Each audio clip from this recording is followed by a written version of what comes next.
Sebagai bentuk solidaritas Tribuners, sejumlah driver ojek online melakukan penganiayaan pada seorang pria hingga mengakibatkan meninggal dunia.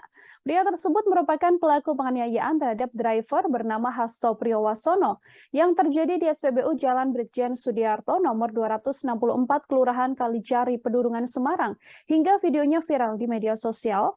Buntut pembalasan ini, kini sejumlah driver ojol terancam buih karena kasus penganiayaan yang menyebabkan kematian.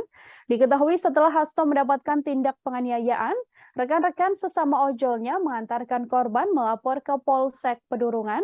Saat itu mereka mendapatkan informasi keberadaan pelaku melalui grup WhatsApp. Para driver ojol ini kemudian bergegas mencari pelaku KP dan bermaksud langsung diserahkan ke Polsek. Begitu ditemui, pelaku menolak menyerahkan diri. KP justru melakukan perlawanan dengan menodongkan satu bilah pisau sangkur lipat